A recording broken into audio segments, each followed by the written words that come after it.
Mundo then taken away because Mundo right now is just so ridiculously strong and tanky. We've seen both Mimer and Naruterador actually playing Mundo up until now in the group stage for promotion. The final ban was Elise. Yeah, but they are leaving open a couple of comfort picks here for TCM. I wouldn't expect to see a Lissandra ban, but sometimes you do see Respect Volibear bans against Naruterador.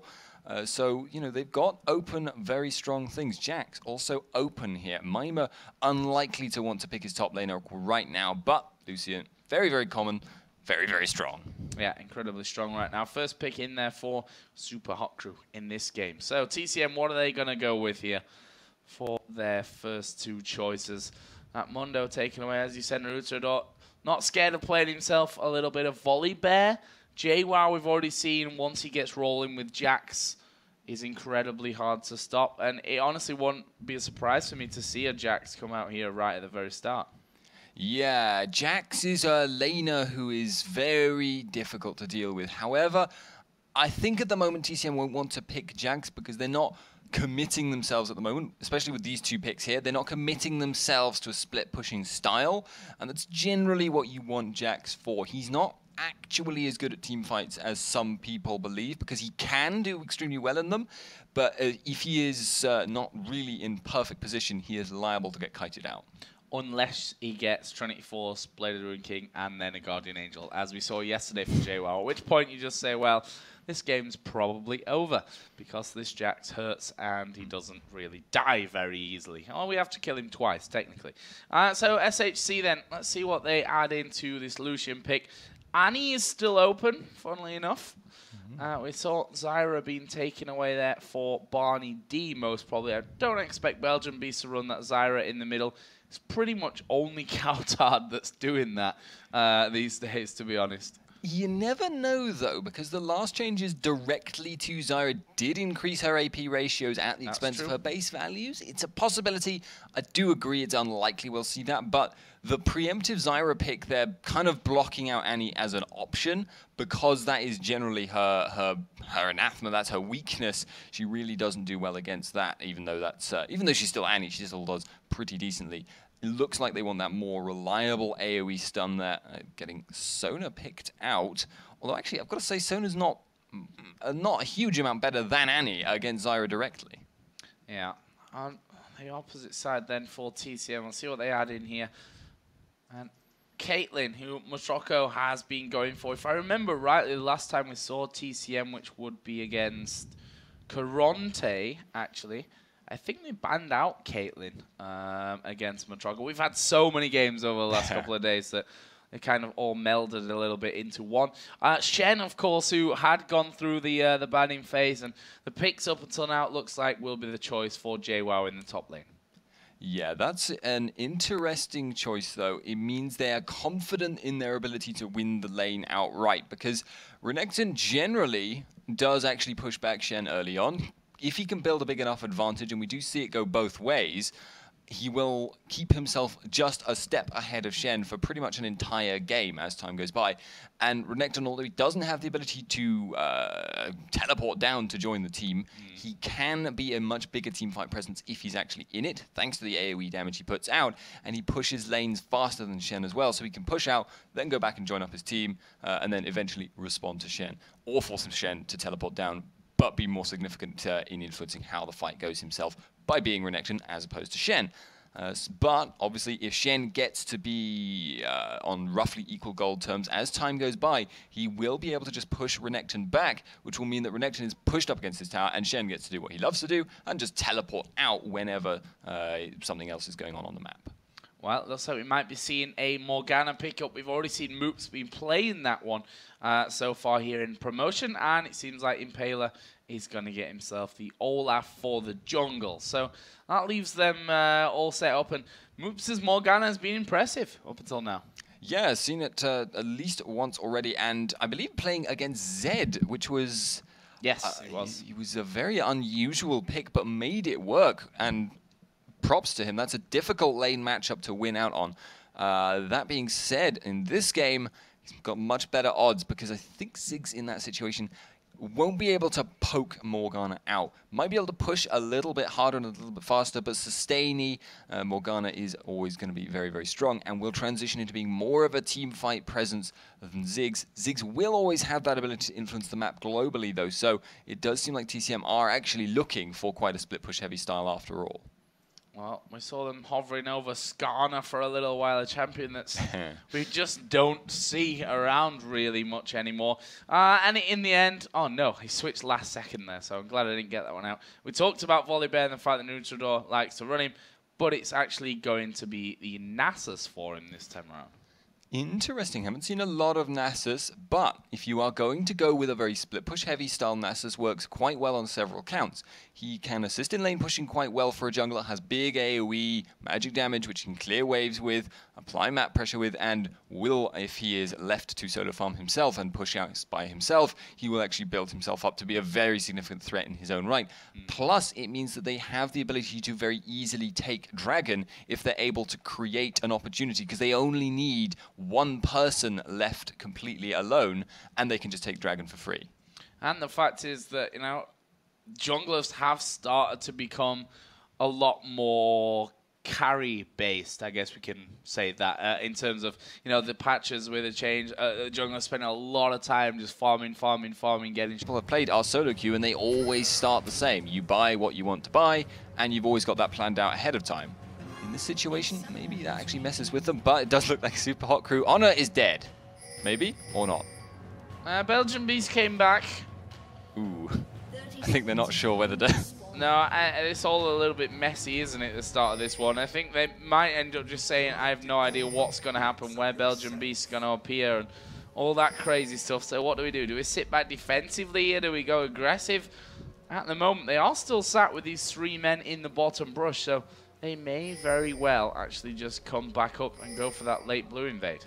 Yeah, they have a quite strong level 1 fight here, and this is the weird thing, because I said Honor is dead, but it's almost remiss of them not to take advantage of how strong their level 1 fight is. Super Hot Crew have the potential to catch and burst people really, really hard, and the potential to gain a lot of vision control from this. So this does actually seem like arguably TCM's disconnect may have favored TCM there.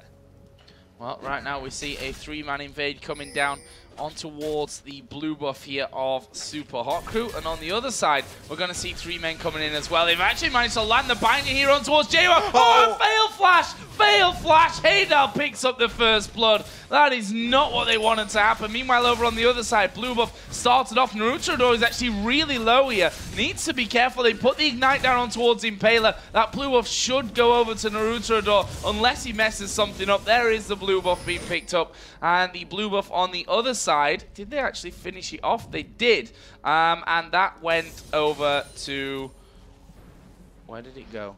Morgana, there she is. I'm like, I can't find her. Moopz is in the mid lane, picked up that one. So they got first blood. They stole away the enemy blue. Impaler obviously not getting a blue here at the start, but I don't think they're going to be too unhappy with this one. That first blood went to the AD carry as well.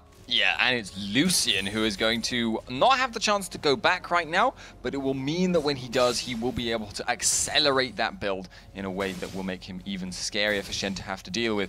TCM put a little bit on the back foot from that, but now can Super Hot Crew actually take advantage of it? Because in the 2v1 situation, Caitlyn and Zyra are going to push significantly harder and significantly faster, and Renekton will be better at defending towers. Yeah, and that's why right now Super Hot Crew not really pushing this one at all. They're trying to completely starve Shen out for as long as they possibly can. Haydal gets himself farming, as you said, completely opposite on the other side of the map though. Motroco and BarneyD already doing damage to this outer turret. And Jwaow almost not daring to really come off of his turret here. Obviously starting out with that Doran shield. Naruterador still didn't pick up a trinket, by the way. He's not been back yet, so yeah, it's to be expected, I suppose. He's probably realized. I'm assuming he's going to realize when he goes home. If he doesn't, that'll be really awkward. But these stranger things have happened. It is a new aspect to the game. People aren't familiar with it. There is a taunt in bottom lane, but yeah, I don't think they're really. He's just doing that to stop them from farming. And it's one of those weird things, actually, where it's almost better from the AD carry and support perspective to just tank the taunt and maybe a tower shot for the privilege and sustain that back up and then just freely hit the tower because Shen can't really force you off. Impaler's actually come to this top lane now to stop this push. So deadly and damaging towards the tower. Actually, they're going to go in for this one. BarneyD taking damage. Impaler has in fact popped his ghost here. That was all a little bit strange for me. Not very well coordinated by SHC. And we've talked about this before, that Impaler, new to the team, technically on loan from Team Dignitas UK squad. Like, this is incredibly obvious that these kind of things can happen. We saw something almost exactly the same in the first game, I believe we had SUPA HOT CREW involved in. Mimer was playing Rengar and he wanted to go in, and Impaler wanted to go out. This time it was kind of the flip of that, but either way it cost them a lot of cooldowns for no real gain, and I have to actually on that one agree with Mimer's call. At the point where Zyro rooted really efficiently, got them both down and they weren't able to chase it down, I feel like the Ghost Pop was kind of a difficult decision to make, but not one that should have been made. Yeah, and still remains up there, does Impaler. And take it away. A couple of CS there from Mimer, which is fine because Shen also down on this bottom lane is being help typed by Naruterador. So the jungler's really not spending much time in the jungle in this early 5 minutes 44 that we've had so far. They've been babysitting a lot of those single laners just to see who can basically hold on to their towers the longest at this point. Yeah, and in a tower race, straight up, the fact that Nasus is such a good wave clearer is really strong. Oh, Haydal actually getting caught out somewhat from this one, but he turns around, puts the damage onto Naruterador. He's going to get the kill. Barriers up the turret hit as well. Moopz had started to come down to support him, and that in a 2v2 probably shouldn't really ever happen. And that's what Nasus does poorly as a jungler compared. He is not as strong at all-ins. He is not as strong at anything, in fact, with respect to Olaf, as Olaf can be in terms of all-ins. Oh, Jwaow is in all kinds of trouble as well. Moopz will come around, actually picks up that kill as well. And it's just a little bit disastrous. We mentioned if the right people get rolling for SHC, this game could turn pretty one-sided quite easily. As it is right now, 2 kills for the AD carry, 1 for Moopz as Morgana in that mid lane. Here comes the bomb down to bottom. It's not got enough damage to kill them, of course, at this point, but it will stop that tower going down, at least for now. That's one of the really powerful things about Ziggs right now. If situations like that occur where you need to clear a wave right now or lose a tower, he can save it, and that is incredibly important. The cooldown generally also gets to be pretty short late game because he will itemize for an Athene's Unholy Grail. Will give him extra cooldown reduction in addition to most likely a blue buff, and indeed potentially a blue elixir and the short base cooldown. So ends up being a very good wave clear, almost like Ezreal ultimate, but even better for that.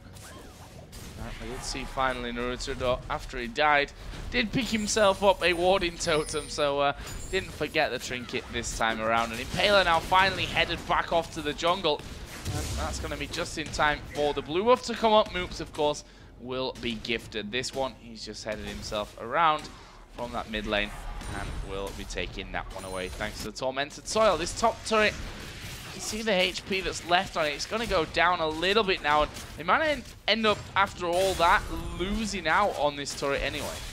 Well, yes, however, the bottom tower is also very low. That's true. Thanks to, the only reason it's still standing is thanks to Belgianbeast's bomb.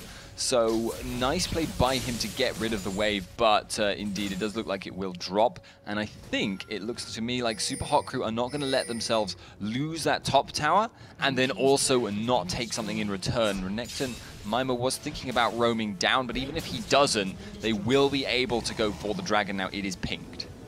Yeah, pink ward on that one. And Haydal going to continue to push this wave out after that turret fell. That will move on very quickly.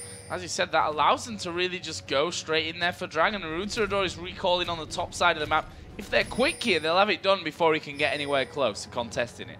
Yeah, and Mimer just stopped BarneyD from recalling as well. So even if Caitlyn is able to get there, it's still not going to be a numbers advantage for them. So SUPA HOT CREW making a nice call, getting the tower, and really starting to build steam here. This is getting a little bit worrying for TCM, who, well, they actually are doing some honestly surprisingly poorly in the standings. They've had a lot of tough matchups right now, but if they lose this one, doesn't that put them in the or not the same, but getting into a similar number of losses to Caronte?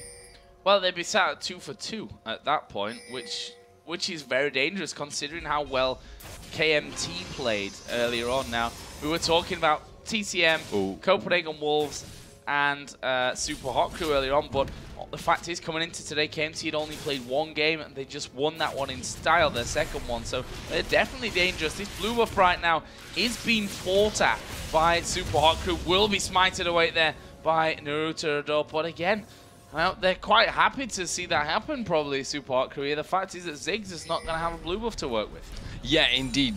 Incidentally, there was also an exchange in the mid lane that came very, very close to resulting in both the deaths of Moopz and Belgianbeast.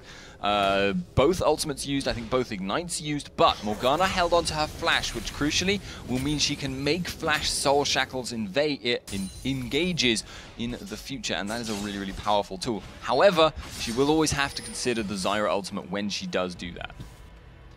Now, this could be dangerous here. We've got two men on the top side. Mimer farming between the turrets at this point.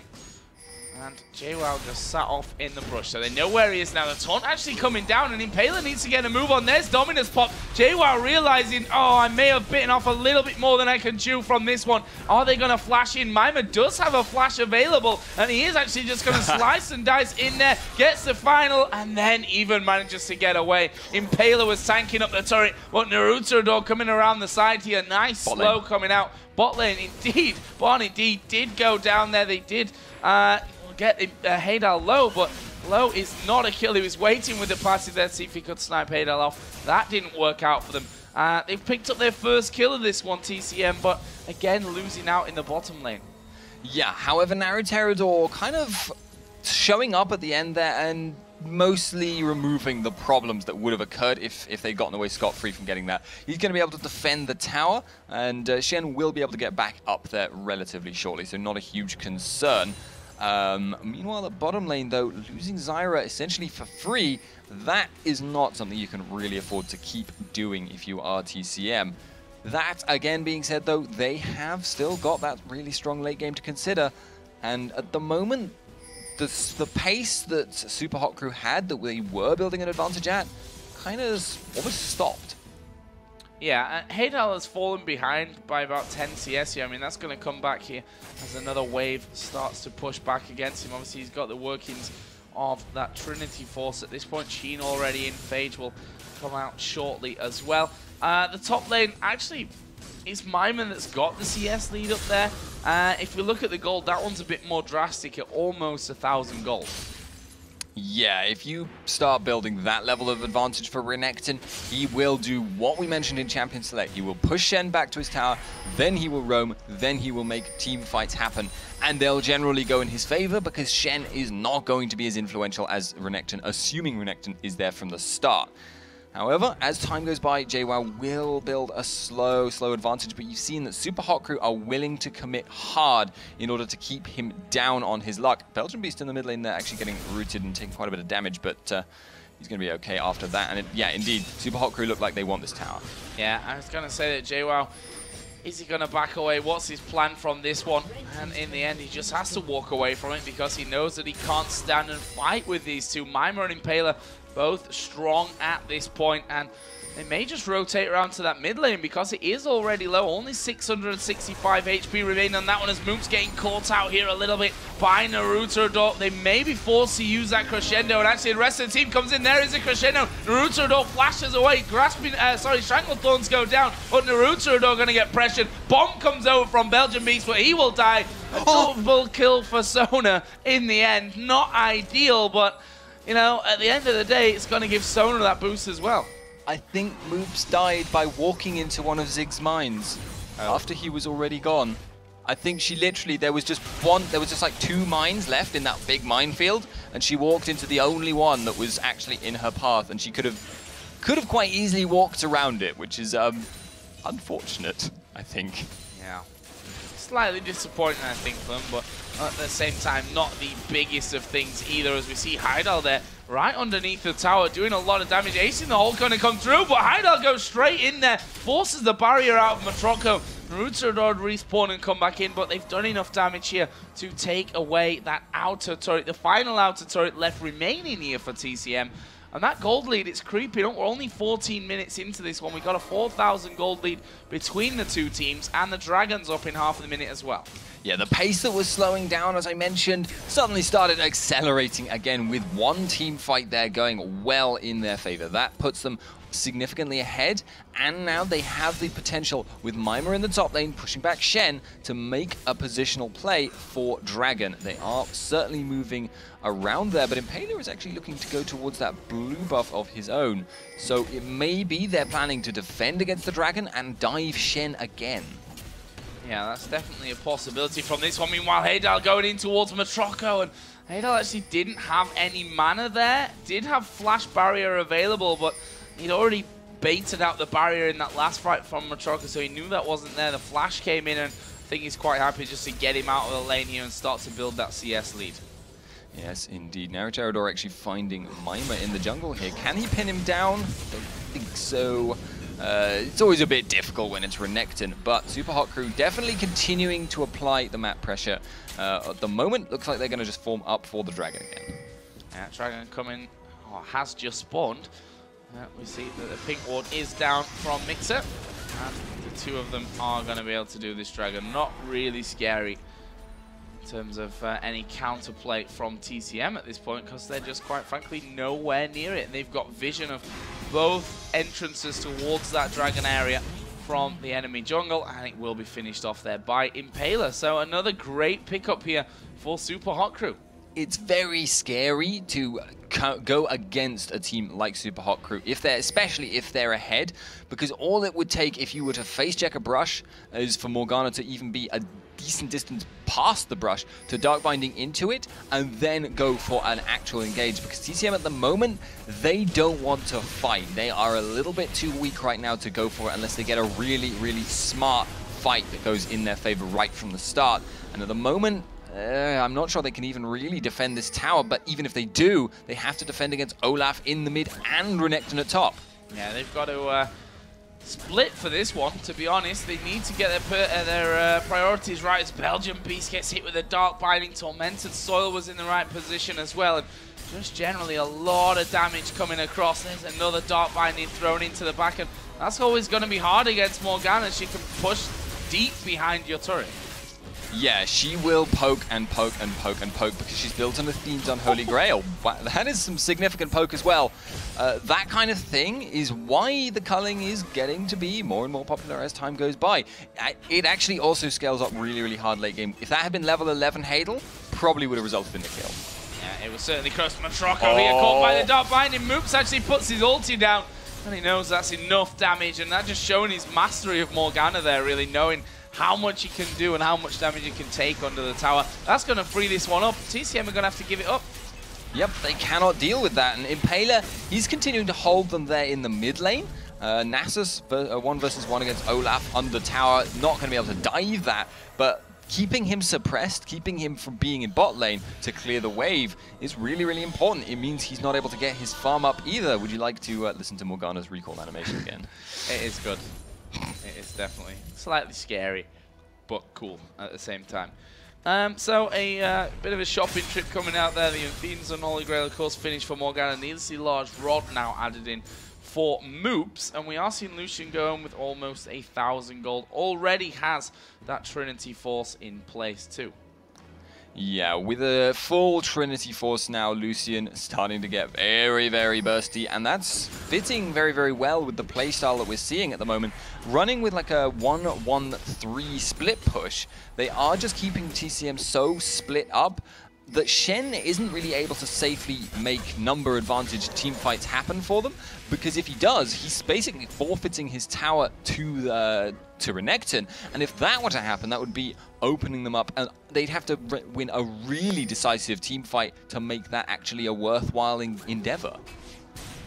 Now, altogether, SHC looking as strong as we've seen them in the last couple of days, and as strong, that's made them one of the big favorites to actually go through into that promotion event here in Cologne. As we are going to see a play on the red buff, Naruterador actually having to smite that one away there at the end to make sure that it does stay safe. But you see the pressure that they're under at this point, and as we said, we've not seen Jwaow really leave this top lane. Mimer really keeping him up there this entire time, putting damage down as he goes as well. Yeah, but you can actually start to see there that Jwaow is building I mean, he's not building an advantage, he's building himself up to be capable of trading with Mimer. Obviously, no Dominus used, and he can't really pursue out from under the tower, but Renekton can no longer ignore him and just hit the tower. That is not really an option, obviously partly because the Sunfire Cape will aggro the tower, but also just because Shen's damage is starting to get to a point where Mimer cannot ignore it. I don't think that's going to actually deter him at all from this top lane, though. He's sticking in there. We've got 4 men from SHC at the middle turret, 4 men from TCM trying to defend that one as well, as Impaler just going to go straight out there, baits out, picks up the trap, and the culling comes into that backside. BarneyD losing pretty much half of his health from that one. Haydal off towards the side. Needs to be careful that they don't catch him out from that one, but at this point, SHC are the team dictating the entire pace of this game. Yeah, indeed. And Zig's pick here, though, for TCM is pretty much the only reason they aren't just getting poked out and forced away. He's doing some really, really great work with the wave clear, and that's just making it so that at the moment, he is kind of stymieing the whole push out of Super Hot Crew. They're not having an easy time actually taking towers. Because normally what they do is they poke someone down, they get them low enough to force them to recall, then someone tanky tanks the tower, AD carry, does some damage to the tower, rinse and repeat until the tower drops. Thing is, when people are recalling, Ziggs has a 100% get out of jail free, I'm going to cover this tower for now card. Oh, Naruterador here though, he could do it, get out of jail free card is what I was trying to go for, because he got locked up completely in that last fight there and finished off, and that is... You know, your Nasasu, you're relying to be the big tanky beast barking his way through with that skin, which is awesome, by the way. I love that when he's ultimate running. Have you seen the dance? Yeah, it's overall just an incredibly cool skin, but that doesn't seem to be helping him out too much this game. 1-3-1 right now, caught out there once again underneath the tower, and we see them going back. Just one interesting fact to look at here. 5,900 gold on Sona. It's the same as Shen. That's more than the AD carry, and that's more than the support, it's more than the jungler. That is not a good sign. No, that is showing actually quite how much this gold lead is influencing the game. 7,000 in total is really, really worrying for TCM. They are, however, playing at the moment in a very defensive way, and they're slowly being eroded. But the distance between the two teams will get less as time goes by. It's just literally a matter of how well TCM can defend their towers against the poke of Super Hot Crew, because at the moment, it's not working out for them. They can't afford to keep losing towers at this pace, but it gets harder and harder as time goes by. And the inhibitor towers now also have actually got some regen. Yes, they do, which keeps you in the game a little bit longer, I think, and that was the point of it, to make the... a comeback possible, basically, with obviously the inhibitors coming up quicker here and what have you. BarneyD getting caught out from this one, having to flash away, and actually the satchel charge brings them even closer to being able to take down Naruterador as well. And that is just an unfortunate case, really. They tried to push this wave back out, getting caught out, flashing away, using that summoner spell, and I think now SHC are in a position where they just want to force their way in. Mimer came down from the top side, Naruterador again goes down, and this is going to be the inner turret in that mid lane. Yeah, you can't afford to lose that much ground. Belgianbeast having to flash out, and they're going in. Yeah, they're going in. Stun coming in there from Mimer, and he will be able to pick that one up, and that leaves them in a great position. Maybe they're able to get locked up here. No, slice and dice away, but it was actually the ignite from Jwaow that did finish him off. So, funnily enough, they've managed to hold this inner turret. Yeah, possibly not worth the dive there, but they are still building more of a gold advantage than they had before. A little bit of poke continuing there, but it doesn't look like that's going to be a long-term thing.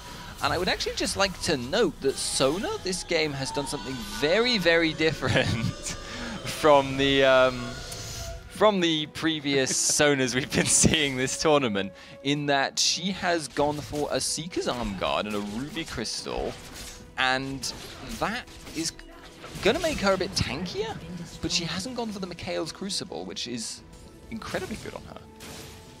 Yeah, definitely.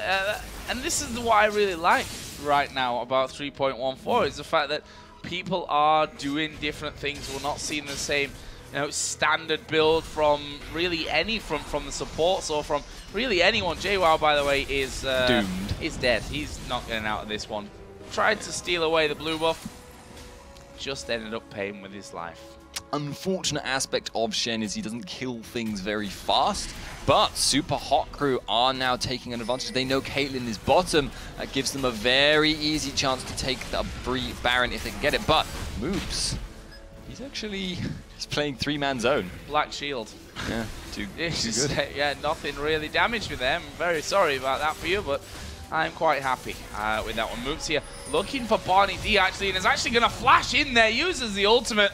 And BarneyD having a torrid time of things, goes down. Naruterador tried to get in the back to stop this Baron attempt, and they did actually go straight for him here. Haydal goes very low, does die in the end, and that's not all that bad, but Moopz is the one that's really zoning them out. Killed off Belgianbeast. Baron didn't actually reset there either, and SHC, SUPA HOT CREW, they're going to pick that one up. They're now 16-4 in kills, 4-3 in turrets, and almost a 10,000 gold lead.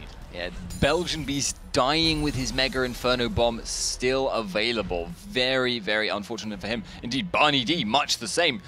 Big TCM ultimates that could have been used to disrupt the Baron. Moopz taking them out of the picture before they could manage it. I think Motroco just gets slowed by Olaf. Yeah, and I think he could be in a bit of trouble here because Impaler has red buff on. Motroco, oh, he's just dodged into it. That is definitely unfortunate, and now he realizes this one's over. Let's have a little bit of fun, and at some point, Impaler's probably going to, like, almost one-shot him with Reckless Swing. And there it is. He didn't let migxa get the assist gold. A bit surprised about that, actually. To be fair, migxa's got 217 right now, and has more gold than the entire opposition. So I'm not sure it's technically that bad of a thing after all.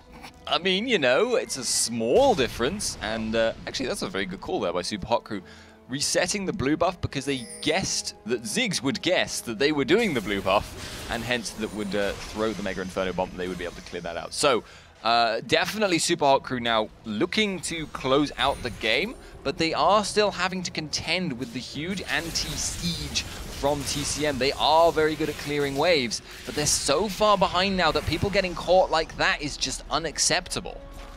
Yeah, that's bad news for them all around. I mean, Moopz again, I talked about it earlier, but his Morgana so far this tournament has been absolutely brilliant, and again showing those dark bindings on command. As Naruterador going low, Jwaow actually going to taunt right into the middle of the team here, but there's a poke back from SUPA HOT CREW, doing so much damage, and the culling comes in there as well. Naruterador had to back away to go back to heal, and well, the rest of SUPA HOT CREW are probably going to be fully healed as well, thanks to that Baron buff by the time he gets back. Yeah, not the worst situation though for TCM though. There was no minion wave for SUPA HOT CREW to take advantage of the health bars to go and siege the tower down, but it feels like it's only delaying the inevitable. Yes, it does at this point. Naruterador gets caught out once again. Stranglethorns go down, but they only really land on towards Mimer from this one. Jwaow gets hit by the Dark Bind as well. Moopz is actually tanking up the turret here. He needs to go away. Oh, flash from BarneyD, and actually does get the kill there in the end. Haydal is going to take the ace in the hole, and the bomb bounces through, but it hit Mimer on the way in, and the heal from migxa actually came out, saved him. All a little bit messy there underneath the tower, though.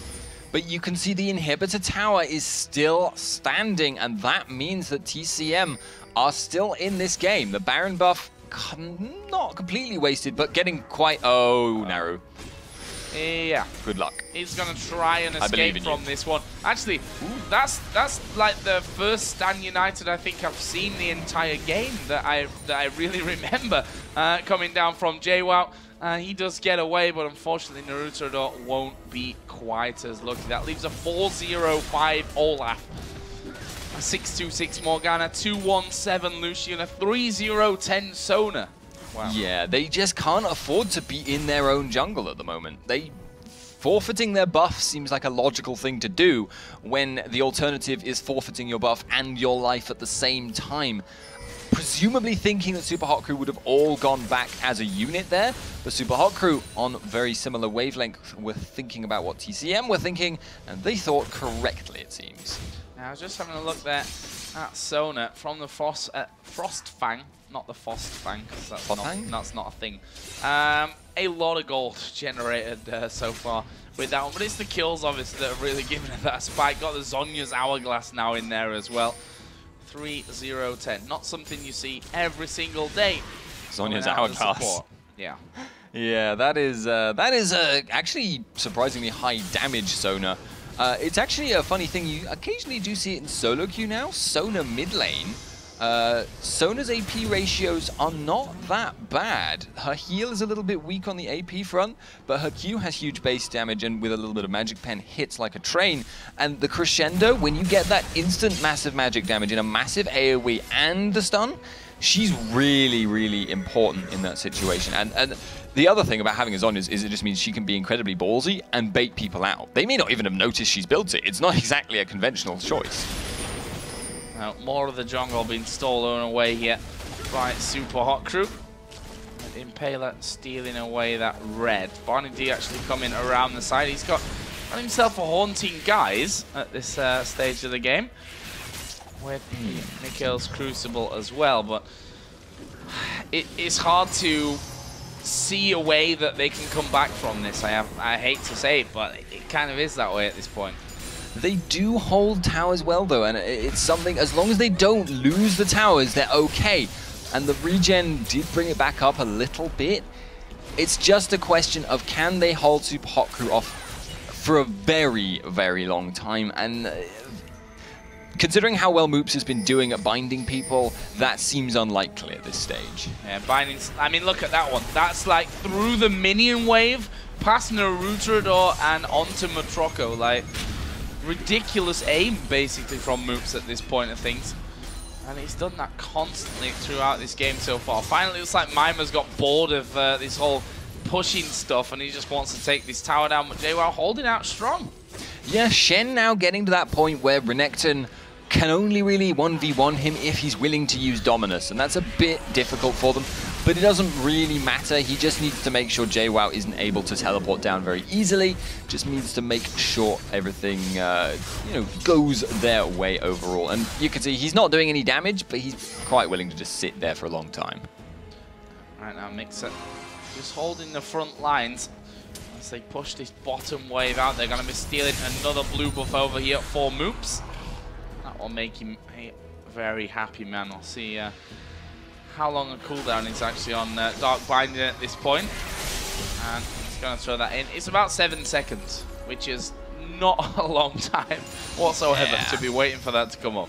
Considering that he is half healthing Caitlyn in every single Dark Binding that lands, and that his team, especially with Lucian, is capable of taking off the other 50% while rooted very easily indeed, and Haydal doing it right now. Yeah, there is the culling coming out as well. BarneyD has to get off to the side because that was shredding through him as well. And this turret in the top lane is going to go down. Or is it? That's the question. Jwaow. Tune in next week. There we go. Dominus is put in, and they say, you know what, just screw this. We just want to take this tower down. Jwow's at half HP. Naruterador actually doing decent damage to them at the back here, as we see that Randuin's Omen active. Gonna be popped. Mimer going very, very low, but they walk away from things. Meanwhile, down on the bottom side, BarneyD went very low. They finally got rid of that inhibitor turret, but now the rest of the team coming in on towards Haydal.